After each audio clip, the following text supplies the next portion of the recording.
आजरा तालुक्यातील जमिनीच्या वादातून खून प्रकरणात 3 आरोपींना जन्मठेप, मोटारसायकल अंगावर घालून आणि लाकडी टोण्याने वार करून केला होता खून. जानबा गणू वांजोळे यांचा झाला होता मारहाणीमुळे मृत्यू. आजरा तालुक्यातील किनेपैकी चाळोबावाडी येथे जमिनीच्या वादातून घडलेल्या खून प्रकरणात आरोपींना न्यायालयाने जन्मठेपेची शिक्षा ठोठावली आहे.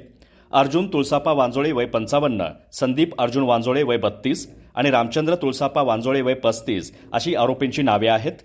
शिवाजी गणू वांजोळे वय 57 यांनी दिलेल्या फिर्यादीनुसार आजरा पोलिसात तिघांविरोधात 2015 मध्ये गुन्हा नोंदवण्यात आला होता.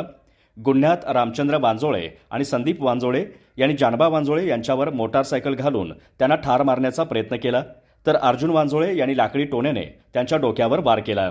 उपचारादरम्यान मुंबईतील केईएम हॉस्पिटलमध्ये जानबा वांजोळे यांचा मृत्यू झाला. या वादात फिर्यादी शिवाजी वांजोळे आणि इतरांनाही काठीने मारहाण करण्यात आली होती. जिल्हा आणि सत्र न्यायालयाने भादवी कलम 302 आणि 34 अंतर्गत तिघांनाही जन्मठेपेची शिक्षा सुनावली असून प्रत्येकाला 10,000 रुपये दंड ठोठावण्यात आला आहे. दंड न भरल्यास 2 वर्ष सश्रम कारावासाची शिक्षा देण्यात आली आहे. हा खटला माननीय न्यायाधीश ओंकार देशमुख यांच्यासमोर चालला. सरकारी अभियोक्ता SA तेली यांनी युक्तिवाद केला, तर या प्रकरणाचा तपास पोलीस निरीक्षक CB भालके यांनी केला, जे सध्या मयत आहेत.